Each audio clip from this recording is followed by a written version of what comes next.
Hey, you want to chime in on what's happening with your favorite KFAN program? You can make your voice heard, or I guess make your texts heard, via the Bradshaw and Bryant KFAN text line. You can let us know what you got to say just by texting your message of any sort. We love them, good, bad, and ugly. Text your message 64686. That's 64686. Standard message and data rates apply. 9 to noon. Got a few seconds to help yours truly here, Nordo. Yeah, what's going on? Tristan Gray. Who's Tristan Gray? He plays for the Minnesota Twins. And we need to know in case he has the clutch gene. Yeah. I mean, we're down 8-5 yesterday at Camden Yards, and while others were striking out and ABS became UGH, ABS became UGA, this young man got a hit to cut the margin to 2. And FINA, Fairness and 9 to Noon Act. Can't say I've ever heard of young Tristan Gray. But when he got that hit yesterday to make it 8-6, I'm like, damn, who's Tristan Gray? He might have the clutch gene. Yeah, the sweet 3-run double, right? So he gets that yesterday. Who is Tristan Gray? When did he make his MLB debut? Well, he made it in September of 2023 for the Tampa Bay Rays. The youngster. Well, not that young, though. He's 30. What? Yeah, he's 30.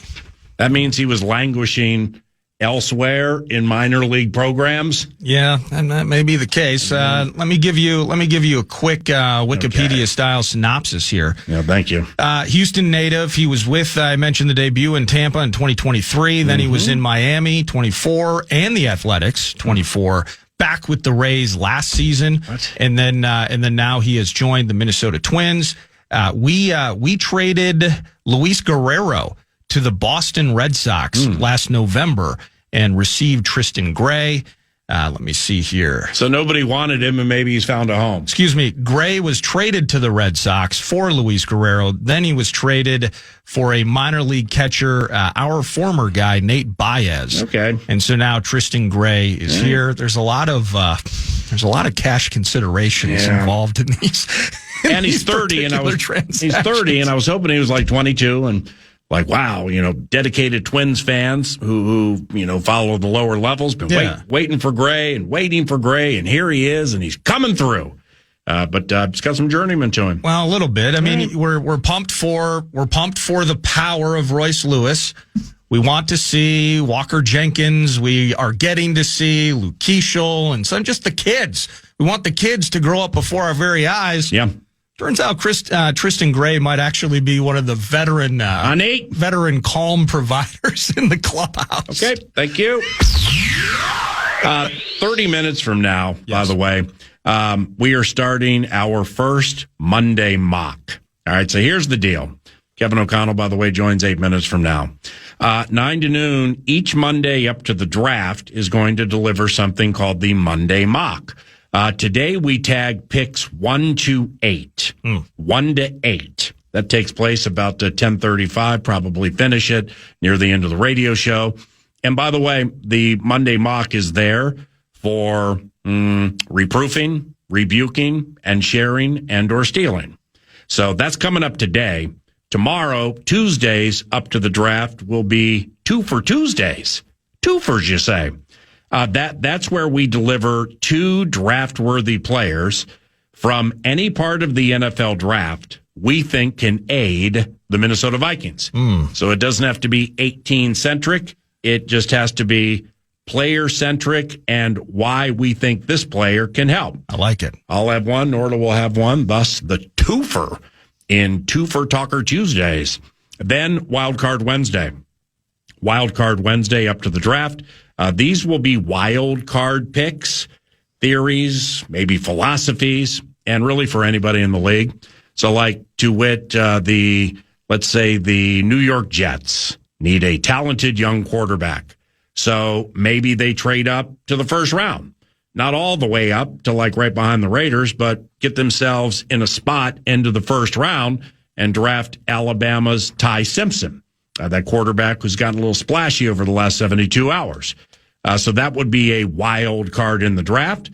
And if the Jets were to do that with Alabama quarterback Ty Simpson, Perhaps they then make Dan Orlovsky his position coach, given his adoration for said slinger. I always love that one. Thursdays are Thirsty Thursdays. Ooh. Thirsty Thursdays. Players for whom we thirst and how we get them for our Minnesota Vikings. That doesn't sound as fun as I initially thought Thirsty Thursday was. But this probably will morph into something that involves the 18th overall pick. Yeah. And we also will tie talkbacks to this one eventually, but maybe not this Thursday, Thirsty Thursday, given I believe the show most likely will be a tria for some high-end box in the box with the Couve in town. So Monday mock coming up 20 minutes from now. 2 for Tuesdays tomorrow. Wild Card Wednesday. We think you'll enjoy that from an NFL draft perspective. And Thirsty Thursdays, players for whom we thirst.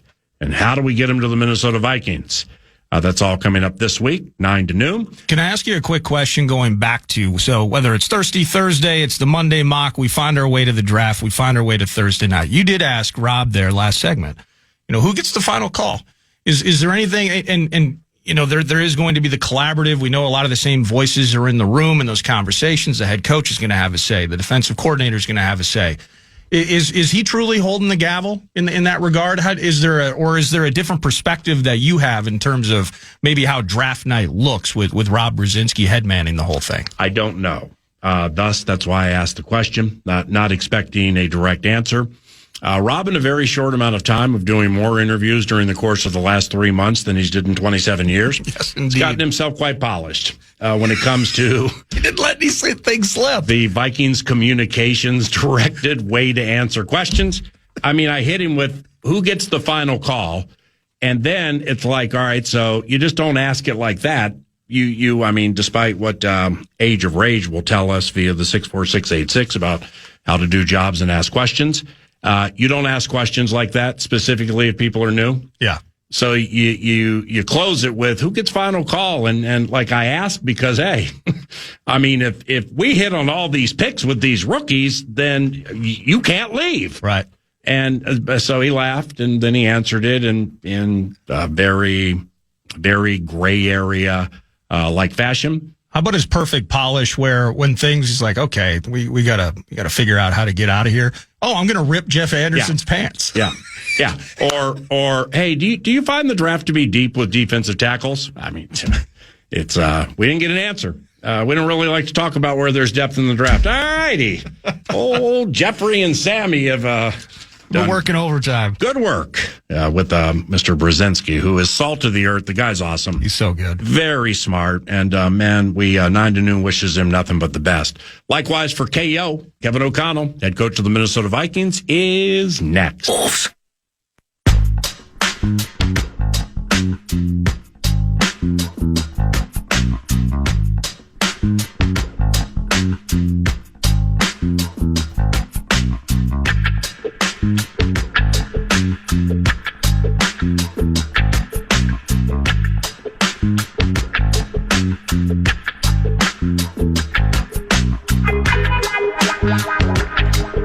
Kevin O'Connell, head coach of the Minnesota Vikings, set to join 9 to noon. Coming up here relatively soon, quite quickly. That's going to be followed by the controversial first portion of the Monday mock. The first 8 picks at least in predictive fashion, delivered today, 9 to noon, over 2 segments. News du Nord also in that equation. A lot going on locally and nationally from a sports standpoint, including what Nordo included about an hour ago in the Northern Fire weekend wrap. My man's name is it's Bryson Mullins. He's a freshman for UConn. He was Mr. Basketball in the state of basketball, Indiana. So like Minnesota's the state of hockey, Indiana's the state of basketball. This Bryson Mullins is a freshman who was Mr. Basketball just last year in Indiana. So he's a true freshman. And he hit what they call in the business, thanks to Caitlin Clark, a logo three-pointer to eliminate Duke when there was a boozer involved in a turnover, but it wasn't Cameron, it was his brother. And lo and behold, Mullins nails one from about 40 feet, and down goes Duke. Minnesota Wild will be in action later this week. Let's play hockey! But hockey conversation later. Joining us now is Minnesota Vikings head coach Kevin O'Connell. Kevin, it's Paul Allen. Good morning. PA, how you doing? Pretty Good well. to be on with you this morning. Likewise. Thank you very much for the time. At 8:18 in the morning, Scottsdale time, I would imagine it's just a beautiful Arizona day for everybody involved, right? I just walked out of the NFC Coaches Media Breakfast, where we sit around those big circle tables and spend some good time with the folks who made the trip here. But I just walked out onto a patio. It's about 80 degrees this morning. The sun is shining. There's not a cloud in the sky. It's going to be a good day here. All right, let's get to business. I know you got 10 minutes, and here they are. Your first year on the competition committee. How's that part of the equation going for you, Kevin? Yeah, you know what? It's been a really good experience so far. You know, I get to be with a great group. Of some of the other coaches on the committee with, Sean McVay, Sean Payton, Mike Vrabel, obviously, guys like Todd Bowles and D'Amico Ryans. And so there's a great mixture of offensive and defensive coaches, a lot of guys that have some experience working together, a lot of great high level football discussion. And then, it's not just coaches. It's, getting to know somebody like Stephen Jones or, continuing to grow my relationship with a former teammate of mine and John Lynch. It's just been very unique. And the one thing that hits me, PA, when I'm in the room with those folks is we all care so deeply about this game. We all care so deeply about player health and safety. And we all care so deeply about continuing to have our game be, the greatest professional sports league on the planet. And we don't take that lightly, and we've got to continue to do the things to enhance our game and always have player health and safety at the forefront of our discussions. And, that's what that group is constantly trying to do. And it's been a really, really cool process to be a part of and feel very fortunate to have gotten the opportunity to join the group. The dynamic kickoff and altering to a 5-4-2 alignment is this to avoid all the plays that say ear hole players, thus leading to concussions and into the dynamic kickoff? I'll never forget a conversation I had with you into preseason about players away from the ball and problems that could emerge. And it looks like those problems did emerge. Yeah, PA, first and foremost, to answer your first question, I do believe that there is some strong data that, will lead to hopefully some of the players' health and safety concerns. Anytime you add 1,100 more action plays back into the game, which is what we were able to do with the dynamic kickoff, there were going to be some things from an injury standpoint that went up. And obviously, we're always trying to monitor whether it's concussion data, shoulder, lower body extremities, whatever it is. We want to make sure we're constantly evaluating that data to make recommendations with player health and safety at the forefront, especially with an action play that came back into our game at a rate of 1,100 extra plays.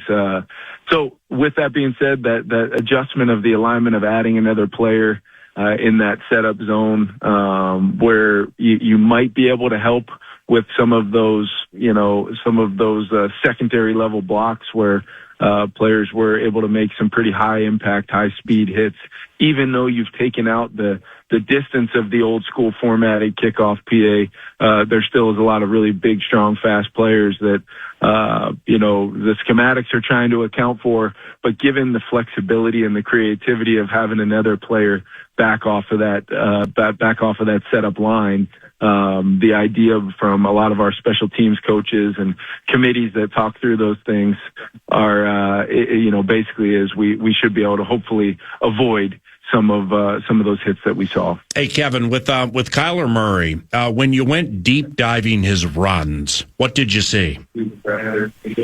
Well, I can tell you this, PA, there's, just in the last 2 years alone, there's 5 or 6 or 7 times where these aren't design runs. They're drop back passes, maybe, off of a play action occasionally, or maybe it's a weighty third down and a team decides to play some man coverage to take away some of those eligibles and, get connected on, people's bodies running routes. Well, there's a lot of space for Kyler, and when he gets out there, he's proven to be able to turn the corner and turn a 15 to 20-yard run into a 40-yard touchdown run. That's on the tape. That's visible to watch, and he's clearly capable of handling some designed runs as well, and it's been a part of his game. And ultimately, what we're going to attempt to do is just put Kyler in an offense that he can be comfortable with. There's a lot of really good things, PA, that carry over from some of the tape and some of the offenses he's been in Arizona, as far as the rhythm and drop back pass game and some of the things that he's done at a really high level. And then anytime Kyler Murray drops back with the ball, defenses really have to think twice about the double teams on Justin Jefferson and how they want to deploy their pass rush, because with his type of, explosive athleticism, if he does break contain or get out of that pocket, PA could be a huge play that changes the dynamic of a game. And he's proven to be that throughout his NFL career, and even going back beyond that. Well, obviously he needs to win the job, but I'm really happy you went down that road, Kevin, because, correct me if I'm wrong here, you guys don't see a lot of man-to-man defense, with Jefferson and Addison specifically. Correct me if I'm wrong there. And with Kyler, how well do you think he deciphers between zone and man? Because, that could just be a killer for the opponent if he's good at that. Yeah, well, what we tend to see, PA, is I call it the Justin Jefferson program. If they are playing man coverage, they're absolutely not playing Justin one-on-one. There's a player probably pressed up on the line of scrimmage, and then there's a safety somewhere, whether it's in the deep half, whether it's dropping down to truly double team him at the line of scrimmage. And we've seen some of those coverages to Justin to Jordan as well. But what that means, PA, if you're going to still try to play some of those coverages and still have a spy or somebody responsible for Kyler Murray, or to that matter, any of our other quarterbacks, you're really leaving yourself a three-man rush, because you only have so many defenders. You can't play with 12 or 13 out there. So you really have to ask yourself the question of what do you have to take away? And if the answer is Justin Jefferson and Jordan Addison, there's going to be some opportunity to maybe, have a little bit more time in the pocket to let those guys go win, let other eligibles like TJ or one of our runners or Ty Felton to go win down the field. Or you're going to say, hey, we're going to play single coverage on those guys because we can't let the quarterback hurt us with his legs. And then when those guys are singled up, that becomes a very good thing for the Minnesota Vikings. So that's man-to-man. We do play some, even within zone coverages, we tend to see a lot of principles to try to take away Justin and make his life difficult. And those things tend to also give you some conducive opportunities to run the football or have some, quarterback run involved. All right, potentially the last one here, because I know you're in a time crunch. Do you expect Juergens or Brandel to man the center spot, or is that undecided? Well, I think we want to have a competitive situation there. With Blake specifically, I know I can remember talking to you about him last year and just his willingness to, step in there without a lot of time on task and play the center position, and how he handled it was really impressive. And I wasn't surprised by that, just knowing how Blake then had really culminated, playing all five spots across the offensive line during his time as a Viking. And we just feel like it's time to allow him to, really focus on that center position. We think he's got a ton of upside with his smarts and athleticism and his ability to get to the second level on certain defenders. So we want to allow Blake to get comfortable in that spot, compete a little bit with Juergens as well. Michael Juergens has continued to grow and ascend as a young player. And then PA, I'd be remiss if I didn't mention some of the depth there at that position in the draft. So I would say we feel really good about, the guys we have in that position right now, with the opportunity potentially maybe to add a player as well in the draft where we see a talented group of guys that could be available. Okay, last one, 90 seconds, you get it all. I've been excited to ask you this since your Kyler Murray Zoom that you did. Frank Smith is your new assistant head coach, comes from Miami. He was Ben Roethlisberger's center for 3 years at Miami, Ohio. What do you envision Frank's role looking like when you start playing games? Yeah, Frank's role really, in this day and age, PA, sometimes you've got to be creative with titles and responsibilities to try to really, enhance some opportunities for guys. And Frank was certainly that. He was a guy the second that, there was a change made down there in Miami. I was going to find a way to get Frank Smith on our staff. And that's to be part of our offensive think tank. That's to continue the evolution and the constant need to, continue to be an attacking offensive group. But, I think I'm always trying to grow and learn. And a guy like Frank Smith coming with the unique ways that they did things schematically and, in Miami, and we're able to, apply so many principles to whether it's wide zone, mid zone, gap trap runs, but they did it from the gun, they did it from the pistol, they did it from the offset gun. So there may have been some foreshadowing there of a necessity to provide some expertise to our offensive staff room. In that regard, he's going to be heavily involved in building our run game plan throughout the off season and weekly. And then also has a really good feel as a former coordinator of how to tie it all together, marrying that run and pass, no matter how you're running the football with play action and keeper game and screen game. We are super fortunate to have Frank Smith working alongside Wes and the rest of our offensive staff. And it's always something that I need. You know how much I value those offensive staff guys to help put together something special. Can't wait to watch it. Can't wait to call it. And we hit that 29. We're playing fast, KO, in March. Have a good day. Yeah, PA. Miss you, man. Hope you're doing well, and look forward to seeing you soon. Likewise. See you, Coach. Kevin O'Connell, head coach of the Minnesota Vikings, joining 9 to noon. Let's play hockey!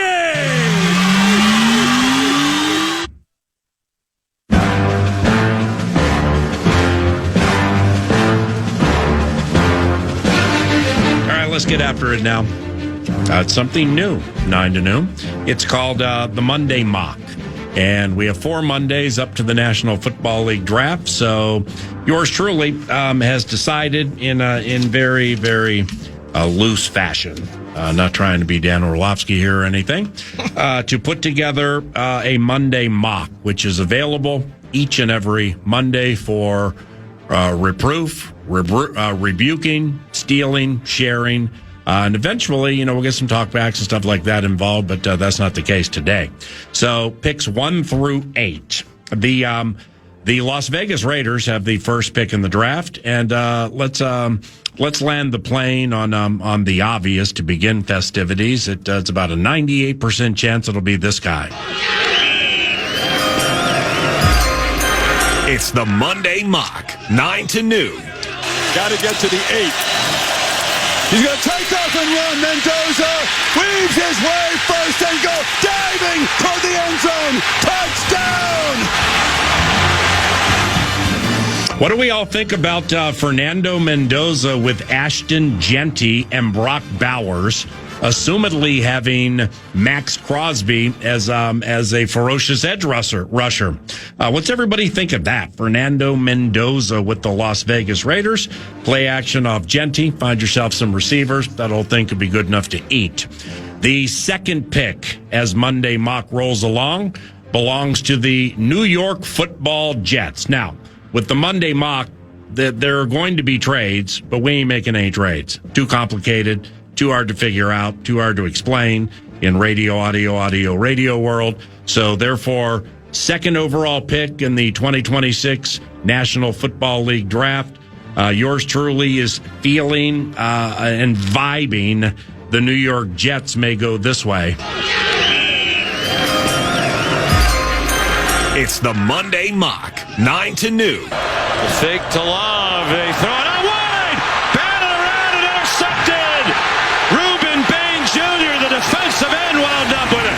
completion and a 15-yard return. When you chase the ball, good things happen, and that's exactly what happened for Ruben Bain. Gets tipped up in the air a couple times into the awaiting arms of the All-American defensive end. So here's the double-edged sword I have putting together mocks. This is really the first time. I can't remember if I 9 to noon, 10 to 1 just for fun, DA and Scooby style. If we ever have done mocks, I purposely don't look at a lot of mock drafts online. I can tell you with almost complete certainty that other than the Power Trip mock draft, you and I have never done a mock draft. Right. We may do pickle at the nickel or offensive lineman of the day or whatever, and then go through it that way. But we're living on the edge. Yeah, living on the edge. I purposely don't look at mocks because I don't want them to influence my opinion. Because for better or for worse, and for quite some time now, I like to make my opinion my opinion. And if it happens to be 10 of 10 wrong, well, that's a win for KFAN. If it happens to be 10 of 10 right, well, if it's 10 of 10 wrong, that's a win for KFAN. And that gives 64686 and talkback opportunities and listenership for people to await the next Monday mock to see how errant said selections are. So, but see, here's the problem. That to do this, I got to look at mocks. So I have found one that I like. I'm not going to say which one it is, and it's not low-hanging fruit. Ooh. But I do it for the names and then the theory and philosophy of what I believe can help these teams we're mocking. Now, this Ruben Bain Jr., for somebody who doesn't watch a lot of college football, 9 to noon has learned the Miami Hurricanes were quite good this year. And Ruben Bain Jr., this guy's a stud. Yeah. Holy cow, is he a nice player. So, hey, the Jets, go ahead and look at their edge rushers. They need something everywhere. They could use a left tackle. I almost put the cane there. But I'm going to go Ruben Bain Jr. to the New York Jets. Now, we get to number 3. It's the Monday Mock, 9 to noon. Love. Jeremiah Love with a spin. Here he goes. Jeremiah Love. 56-yard touchdown run With a spin move. By the way, Nordo, mock the mock with different takes if you want. Reproof, rebuke, share, steal, whatever you need, given you got a microphone in front of you. Arizona Cardinals. Yeah, Jeremiah Love. Yeah, I almost put him on the Jets. All right, that's how much I like Jeremiah Love. I'm putting him third to the Cardinals because I'm quite certain so there's just a lot that goes into this controversial Monday mock, more so than the sneaky mock that I found. So we got some calls and things like that, put a little time into it. Why wouldn't we? I don't think Jeremiah Love gets past the Tennessee Titans. I ain't kidding you. I mean, he may, and maybe the intel's wrong because it's B- intel, but Jeremiah Love not only would help any team that drafts him, the Arizona Cardinals have James Conner. All right. Now, my man, the former Steeler, missed a majority of the season last year, and he's getting himself dinged up a little bit. Love is the future. New coach Mike LaFleur needs a running back to pair with Conner. Exactly. And just start there. Okay, so what about the offensive line? Yeah, I understand that. Their offensive line is substandard. So the cane might go there. But I think there's so many possibilities Jeremiah Love can present for teams. Taking a running back third overall doesn't make sense. So, again, reproof. But if he's the best player, does it make sense? Right. That's a very, very good point. You got a new coach there, and he's of the offensive mindset. So I'm putting Jeremiah Love at number 3. The Tennessee Titans are next. It's the Monday Mock, 9 to noon. Manning stepping up, and he's taken down behind the line of scrimmage. Arvell Reese. As if he's going to. Arvell Reese is the name, and TFLs are the game. So with the Monday mock, and we're delivering 8 today. The final 3 or 4 will be in the final segment after Greg Coleman.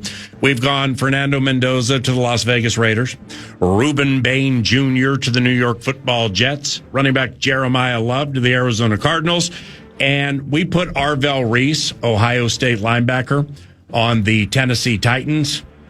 Basically, because I couldn't figure out who to put there. I always love that. I mean, honestly, I think they want Love, but I think I have a feeling that the Cardinals may take him, and it's a longer shot that Love goes third. Arvell kind of jumped out of, I shouldn't say obscurity. I mean, he plays for Ohio freaking State, right? Yep. But you see a guy that in 3 seasons, no action, plays in 6 games, title-winning year 2 years ago. He gets 3.5 TFLs, half a sack. There you go. Then he jumps through his skin, 6.5 sacks this year, 10 TFLs. There you go. So it's if he goes 4th overall, that's one hell of an uprising for Mr. Reese emerging from obscurity. Okay, now the one of the people with whom I chatted. I mean, I am Mel Kiper over here with the Widow's Peak. It's just he kind of jumps out this singular season for Arvell. Again, this is 9 to noon. FINA, Fairness and 9 to Noon Act. The last time I watched Ohio State play a full football game, Art Schleister was their quarterback. I always love that one. Maurice Clarett may have been their running back, running play action to Joey Galloway. I always love that one. So I had no idea who Arvell Reese was until Saturday. And something you just said was one of the first things that I was told is how he quickly has jumped out of his skin. The combine reportedly was unbelievable. You got to be careful with players like that. See Troy Williamson. Yeah. But what would be surprising here is if indeed Arvell Reese goes 4th to the Tennessee Titans, that means he would be drafted ahead of a teammate who is markedly more accomplished. It's the Monday Mock, 9 to noon. Simmons over the middle, and that ball is intercepted. Picked off by Sonny Styles. Sonny Styles, linebacker, Ohio State Buckeyes. Might have Ohio State players going boom, boom. So why not put him with the New York Giants?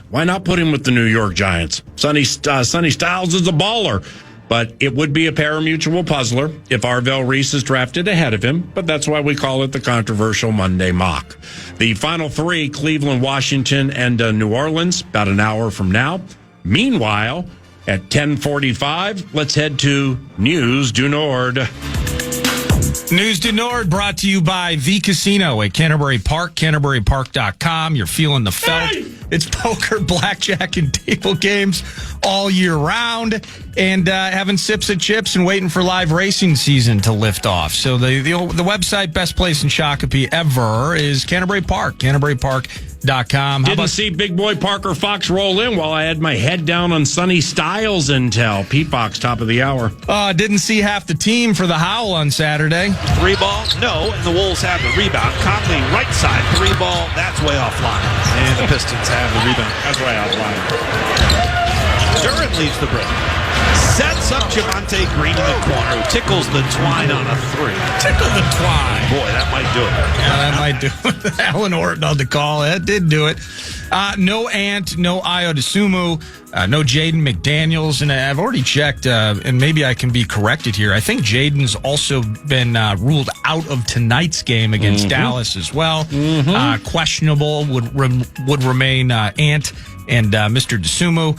But it was a bludgeoning on Saturday. There's no other way to get after it with this. And next segment, maybe when Parker's in studio, other than college hoops, maybe we'll talk about how the matchups moving forward with 8 games to go, 6 of them are on the road, trying to maintain a spot in which they face the Nuggets versus the Lakers, and maybe the differences between how those two things shape up. Couple of things here. One, Cade Cunningham did not play for the Detroit Pistons. Why is that important? Because not only is he their best player, he's one of the best players in the NBA. Yeah, he had that collapsed lung thing, right? Right. Secondly, Jaron Duran, a big for Detroit. Hadn't watched him much this year. He really, really has gotten good. Holy cow, he's got some team leader to him, too. Thirdly, just another weekend game at Target Center. The Timberwolves get blown out, with or without Ant. Seriously, Orlando, Philadelphia, LA Clippers, and now Detroit. When we are at home on the weekend, we are getting blown out, and it's just the weirdest thing in the world. So they're at Dallas tonight, and they're at the Motor City Davy later this week. Feels like Thursday, so they get a chance to get back at these hated Detroit Pistons. To the Wild, Mr. Hartman made it close. Freeze off a return pass for Zuccarello. Escaped his grasp. Hughes from the left wing board. Threw it in front. Hartman scores! Ryan Hartman, a couple of whacks. The second one out of midair, and he drills it home. We've got a one-goal game. Yeah, it was 4-3 at that point. 6.5-ish minutes to go in the game against Boston. Well, and there was another goal for the Bees shortly after. An empty netter made it 6-3. Wild have only gotten points in 3 of their last 8, as I mentioned during the weekend wrap, which is not exactly ramping up to the postseason. They're on the chill until Thursday. Vancouver in town, and hopefully it's a box in the box. That would be nice if that's the case. Don't have many opportunities left this regular season. But as we mentioned during the controversial weekend wrap 90 minutes ago, copyright old school R&B singer Boz Scaggs. Why can't you just get it through your head? It's over now. That being the playoff situation for the Wild. Thought maybe we get a chance to do radio shows from the Mile Get High City with the Wild and Avalanche playing each other. I mean, there's a puncher's chance, I guess. A puncher's chance the Wild can run down Dallas. But it's a long shot. So Dallas, Wild, round 1, beginning like April 18th, somewhere around there. Dallas will have home ice advantage, and here they are. Well, we're your home for Vikings football. We're your home for Gophers athletics. We're your home for Wolves basketball. Home for Wild hockey. Ooh, where are you going? Well, I'm just thinking about. I have a masochistic wish. I'm just thinking about this, and it's very, very low percentage. But if it was to happen, and we would require whether it's Lonnie, it's Mr. Abbott, all the leadership involved to give us the go ahead. Keep going. Round 1. Yeah, keep going. Wolves and Nuggets. Yeah. Okay, so that means potentially Mile High, chilling out and doing shows out there. We're your home for Wolves basketball. The Fan, we want to support that team. We're bringing the cheerleading operation on the road. Yeah. The Minnesota Wild, round 1, they're in Dallas. Yeah. So, unfortunately, we're watching from afar, but we're rooting. We're not going to Dallas because we're going to be in Denver for round 1, Wolves and Nuggets. Yeah. The Wild are going to beat the Dallas Stars in 6. Best ever. And we love Ottinger, Minnesota's own. We love Rantanen, all those guys. We're going to handle Dallas in round 1. Be sweet. Round 2, yeah, at the Avalanche. Yeah. 9 to noon remains in Denver. We hang out with Brandon Cristal. We're doing shows at KOA for round 2. Yeah. As we supported the Wolves, we would support the Wild. Basically, it's 3 weeks in Denver. Your thoughts? Well, my thoughts are that wasn't where I thought you were going. Oh. But I do have an anxiety-laden, masochistic wish that I'll offer up here momentarily. Okay. But Las Vegas Golden Knights, this is not it. Las Vegas Golden Knights playoff bound, right? Yes. Okay, well, I mean, former boss with the Vikings Entertainment Network, high up with the Las Vegas Golden Knights. You know what I'm talking about? Interested, yes. And, initials BH? Yes, indeed. Let's just take this dream scenario and somehow find our way to a series against the Golden Knights. Okay, so Wolves Nuggets round 1, we're in Denver. Wild Avalanche round 2, we remain in Denver. Western Conference Final. Wow. Yeah, that'd be great. 7:02. We got Bruce Cusick all over us. We got the whole thing. It's an absolute party. So here is just think about the level of anxiety that will cause you not to go to a corner office for about a week and a half. Yeah. April 23rd. Do I need I say more? April 23rd. The NFL draft. Day 1 of the NFL draft. We're your home for the Minnesota Vikings. But you know what? To whom much is given, much is expected. If you want all these teams on your airwaves, on your audio waves, on your radio waves, well, you got to be ready for conflict. Here's the masochistic wish. NFL draft, round 1, April 23rd. Wild and Wolves, both with playoff games that day. Hey! That would be so juicy. Well, the only way to get out of that. Yeah. What if the Vikings trade out of the first round in advance? Yeah, that happens a lot. They'd be more apt to miss their pick than do that.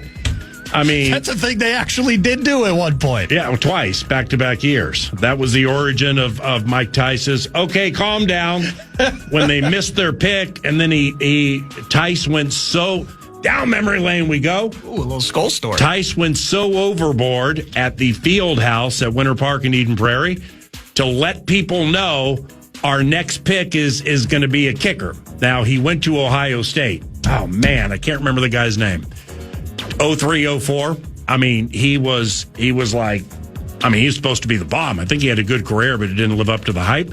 So, like, the crowd was booing, and this old lady. Was it Mike Nugent? Thank you. This older lady was walking in front of Tice, just cussing up a storm for missing the pick. Okay, calm down. That's when Tice said, okay, calm down. And then he gets done with the interview with me and the superstar Mike Morris.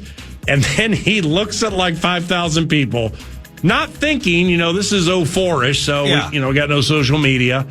But nevertheless, there were cameras in facilities where they were like, let's go to Eden Prairie, Minnesota, and see what the reaction is for the drafting of Bryant McKinney or Kevin Williams. Sure. Well, the camera was always running. So we go, okay, thank you, Coach. Yep, best of luck with the rest of picks. And a round of applause. Looks at the crowd, like puts a finger over his lips, like, shh, and then gives a kicking motion like Nugent was going to be next. Okay, and the crowd applauded. Problem is, New York Jets may have seen it. Nugent went 2 picks ahead of where the Vikings were going to take Nugent. I always love that. Down memory lane we go. Because he was just trying to win the approval of Rube Nation that was cussing him and booing him. And how come we keep missing our picks? Okay, calm down. Gives the kicking motion, not thinking the camera's in there. Jets may have caught wind of it. Sniped us! How by the seat of his pants did Tice operate once in a while? Just as forward as he was in interviews, opening of veins in conversations, bits like that. I mean, Tice was a character, dude. Well, you've heard me say this before. Generally speaking, when there are coaching changes, the whole thing completely flips. Yeah. So, like, Tice was a player's coach and the media and fan base's best friend at times. In comes Childress, couldn't care less what anybody thought. I waited 30 years for this job. I'm doing it exactly how I want to do it. He's out. Here comes Leslie. Most loving human being ever to coach a National Football League team, period. He's out. Here comes the gruff exterior of Zimmer. Right. And Zimmer had a good run here, but Zimmer's out.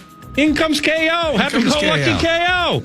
So, to land the plane on this, Tice, there was one practice I was at where Tice, I think he was frustrated.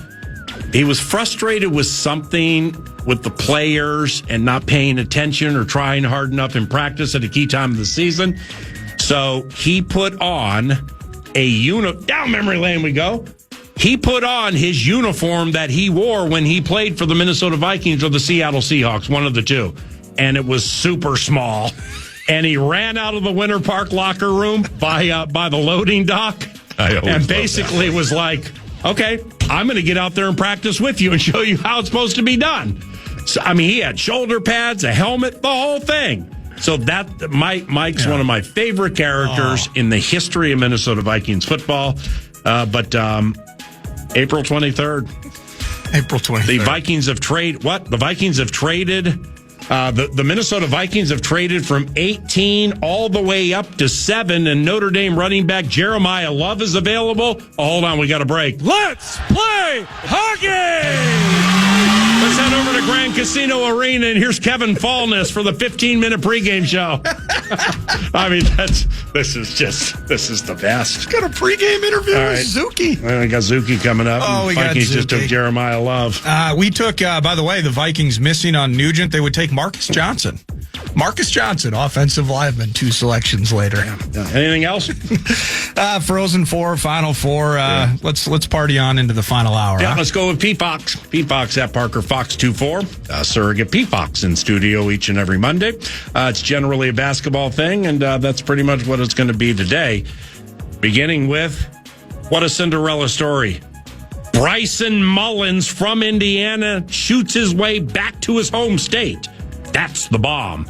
9 to noon continues after this.